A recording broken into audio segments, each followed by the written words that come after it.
बार फिर मैं महवे सफ़र हूँ और इस वक्त मेरे पास रात के 3:30 हो रहे हैं। पाकिस्तान में गालिबन इस वक्त 8:30 हो रहे होंगे। तो चूँकि मैं पब्लिक प्लेस पे हूँ, एयरपोर्ट पे हूँ और मेरे सराउंडिंग में कुछ आवाज़ें भी हैं और बिल्कुल इब्तदाई जो फ़्लाइट्स होती हैं वो उनका आगाज़ होने वाला है। सो मैं बहुत अर्ली आया हूँ। आँखों पे नींद का गलबा भी है, आप महसूस कर रहे होंगे। मुश्किल से आँखें खोल पा रहा हूँ और वैसे तो पाकिस्तान के हालात ने बहुत सौ की आँखें खोल दी हैं, हमारी भी खुली हुई हैं, इसीलिए रात भर सो भी नहीं पाते। ख़बर है कि एक से एक बढ़ के आ रही है पाकिस्तान से हर घंटे के बाद। मेरे एक दोस्त हुआ करते थे, हर खबर जो उनके मिजाज पे पूरा नहीं उतरती थी या बुरी खबर होती थी तो वो कहा करते थे बहुत हरामी खबर आई है।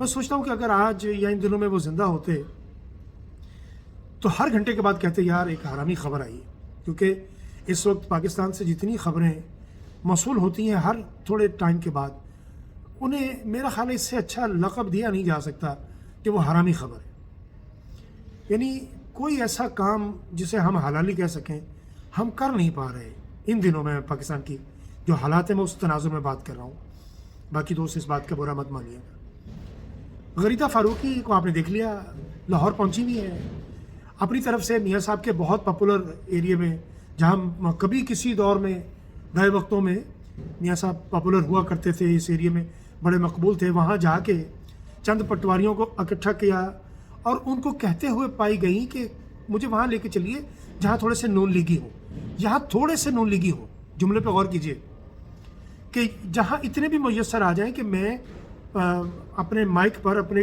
कैमरे के सामने बात करके ख़ानदान शरीफा के सामने सच्ची हो सकूँ कि देखिए जनाब जो नमक आप खिला रहे हैं मैं पूरी कोशिश कर रही हूँ कि किसी तरह उसको मैं बराबर कर सकूँ। ये हालत है इन लोगों की, ये है वो सहाफ़त और ये है वो सहाफ़त के मुंह पर एक ऐसा तमाचा। यहाँ नवाज शरीफ का बड़ा मकबूल हल्का है ग्वाल मंडी। मैं अभी थोड़ी देर पहले एक क्लिप देख रहा था ग्वाल मंडी का। यार वो खातून क्या दबंग बोली हैं। वो खातून कहती है मुझे देख भी लो, मुझे पहचान भी लो और जिसने उठाना है उठा भी लो, लेकिन वोट सिर्फ इमरान खान का, वोट सिर्फ इमरान खान का। वो एंकर कह रहा है कि आप ख्याल करें थोड़ा सा, आप मियाँ साहब के एरिया में खड़ी हो किस तरह की बात कर रही हैं। उसने कहा मुझे गौर से देख लें, जिस तरह भी है जिसने उठाना है उठा लें, लेकिन कुछ भी कर लें वोट सिर्फ इमरान खान का। ये ग्वाल मंडी का हाल है और अभी लेवल प्लेइंग फील्ड इनकी पूरी नहीं हुई। अभी लंदन प्लान के मुताबिक इन्होंने इमरान खान को किसी तरह से लंबी कैद सुनानी है या खुदा न खास्ता उसको सजाए मौत सुनानी है। ये तुले हुए हैं इस बात के लिए।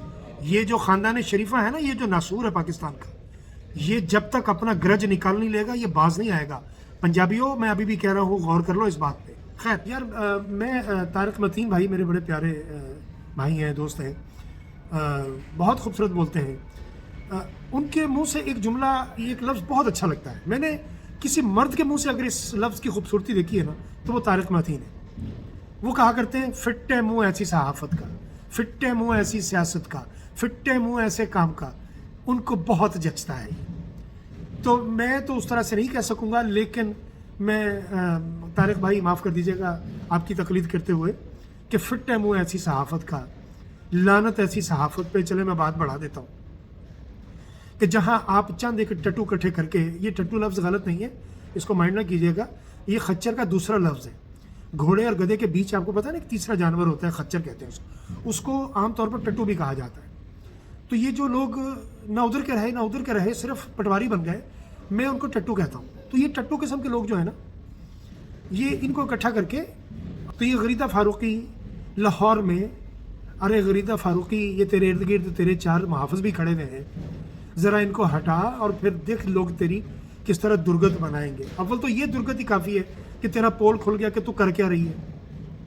और वो तमाम सहाफ़ी जो इस वक्त टीवी पे बैठ के नासूर लीग का दिफा करते हैं, आप यकीन कीजिए पाकिस्तान की बर्बादी में इनका बराबर का हाथ है। मैं कुछ नाम मैं बार बार लेता हूँ, मुझे इन पर पता नहीं क्यों आजकल बहुत रंज है। मेरा बहुत क्या लफ्ज़ मैं बोलूँ इन लोगों के लिए।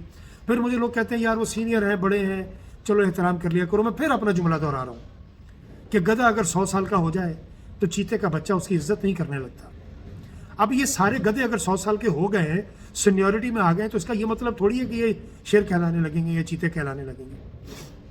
اور جو یہ حرکتیں کر رہے ہیں یہ اپنی قبر بھاری کر رہے ہیں، سارے کے سارے ڈھیٹ ویسے کے ویسے ہیں، اس لیے کہ حرام لگتا بہت اچھا ہے۔ یہ آپ نے دیکھ بھی رکھا ہوگا اور سن بھی رکھا ہوگا کہ حرام جو ہے نا ایک دفعہ اپنا اثر تو دکھاتا ہے۔ ان سب کے منہ کو حرام لگا ہوا ہے، کس طرح تعویلیں پیش کر رہے ہوتے ہیں، کس طرح بہانے ڈھونڈ رہے ہوتے ہیں کہ کسی طرح نواز شریف کو، خاندان شریفاں یا خاندان چوراں، اس پورے چور ٹبر کو کسی طریقے سے ہم ثابت کر دیں کہ وہ میاں نواز شریف کے ساتھ بڑی زیادتی ہوئی ہے۔ کوئی زیادتی نہیں ہوئی۔ میاں نواز شریف واقعتاً حقیقتاً وہ چور بھی ہے۔ وقت نے ثابت کیا ہے، 16 ارب کی چوری تھی شہباز شریف پہ، جب فرد جرم عائد ہونی تھی تو اگلے دن وزیر اعظم بن گئے۔ اور یار وہ مقصود چپڑاسی بیچارہ مر گیا، وہ FIA کا رضوان جو تھا ڈائریکٹر، یہ مجھے پوسٹ میرا خیال ڈائریکٹر ہی تھے شاید، وہ بیچارے وہ لڑک گئے۔ مطلب یہ جتنے لوگ ہیں، یہ جن کے پاس ان کے کیسز تھے وہ سارے ایک ایک کر کے مرتے گئے، اور یہ جو مرنے والے ہیں یہ نامراد مرنے پہ نہیں آ رہے۔ یعنی ویسے تو وہ سیانے کہتے ہیں کہ برائی دیر سے مرتی ہے، تو یہ بھی ایسی برائی ہے، یہ بہت سو کو مار کے مریں گے، یہ ایسے نہیں مرتے۔ نہ ان پر کسی کی بد دعا کا اثر ہوتا ہے۔ اصل میں ایسی بات نہیں ہے، اللہ نے نا ان کی رسی دراز کر دی ہے کہ لو جتنا اڑ سکتے ہو اڑ لو، انشاءاللہ ایک جھٹکا لگے گا اور یہ لوگ زمین بوس ہو جائیں گے۔ غریدہ فاروقی کے علاوہ جو صحافی آپ کو محسوس ہو تحریک انصاف کے، خاص طور پر وہ کی بورڈ واریر جو ہیں، اور وہ تقریباً 2 کروڑ کے قریب ہیں، جو بیڑا غرق کر دیتے ہیں کسی بھی بیانیے کا، جو بیانیہ پہنچایا جاتا ہے کہ جناب اس پہ بیٹھ جائیے اور سارے کے سارے ٹر کرنا شروع کر دیجئے، اور جو بھی ان کے اچھے چیخوئیے بھونکوئیے انہوں نے پال رکھے ہیں، ان سب کو یہ لفافے جن کو پہنچ جاتے ہیں، یہ پہنچ چکے ہوئے ہیں، جن کو مراد مل جاتی ہیں، وہ سارے کے سارے شروع ہو جاتے ہیں کہ جناب اوہو دیکھا انصاف مل گیا۔ پھر کہتے ہیں وہ تو عز و منتشا وہ تو ذل و منتشا۔ یار ان کو شرم بھی نہیں آتی۔ ارے والیوم 10 کھولو یار، والیوم 10 کھولو، ان کے کرتوت کھولیں گے، آپ کو پتہ چلے گا کہ ان لوگوں نے کیا کیا ہے۔ والیوم 10 اس لیے نہیں کھل رہا کہ اس میں اور بھی کچھ پردہ نشینوں کے نام آتے ہیں، جس وجہ سے والیوم 10 کھولنے نہیں دیا جاتا۔ اگر وہ والیوم 10 کھل جائے تو شنید ہے مبینہ طور پر کہ اس میں کچھ باہر دوسرے ممالک میں ہونے والے مذاکرات اور معاہدے جو ہیں وہ اس میں شامل ہیں، اور شاید اس کی پوری تفصیلات وہاں پر موجود ہیں، جس وجہ سے یہ نہیں کھولے جا رہے کہ پھر اس میں کچھ پردہ نشین جو ہے۔ ویسے تو کیا پوری کی پوری سوسائٹی ننگی ہو چکی، پورے کا پورا نظام ہی ننگا ہو چکا، یہ جج ننگے ہو گئے، نصور لیگ ساری ننگی ہو گئی، بیوروکریسی آپ دیکھ لیں بیڑے غرق ہو گئے، SHOs کو دیکھ لیں، IG کو دیکھ لیں، DPO کو دیکھ لیں، یار ان کے آپس کے بیان ہی نہیں ملتے۔ وہ جیسے وہ ضیاء الحق کو کسی نے کہا تھا نا کہ آپ کی تو آنکھیں آپس میں نہیں مل رہی، ان کے بیان نہیں ملتے آپس میں۔ کیا کہے بندہ یار ان کے لیے۔ صبح کا وقت ہے اور میں سفر پہ ہوں، میری یہ دعا سمجھ لیں یا بد دعا سمجھ لیں، بس آپ بھی آمین کہیے گا۔ کیا میرے پاک پروردگار یا اللہ کسی طریقے سے ان لوگوں کو عبرتناک انجام سے دوچار کر پاکستان کے اندر اور پاکستان کے باہر، پاکستان کے مخالفین کو، پاکستان کے غداروں کو، پاکستان کے چوروں کو، جس نے بھی کیا ہے، یا اللہ ان سب کو تباہ و برباد کر دے۔ اللہ ان کو نشان عبرت بنا دے۔ صبح کا وقت ہے میرے پروردگار، ان سب کو نشان عبرت بنا دے۔ باہر والوں کو تو چلو ان کا بنتا ہے کہ وہ ان کو پاکستان ان کی آنکھوں میں رڑکتا ہے، لیکن پاکستان کے اندر جتنے لوگ فیسیلیٹیٹر ہیں، جو سہولت کار ہیں، یا اللہ جتنے بھی پاکستان مخالف ہیں اور جو پاکستان کے مفادات کے خلاف ہیں، اللہ ان کو نشان عبرت بنا دے، ان کو تباہ و برباد کر دے۔ آپ پر فرض ہے کہ آپ سب آمین ضرور کہیے گا۔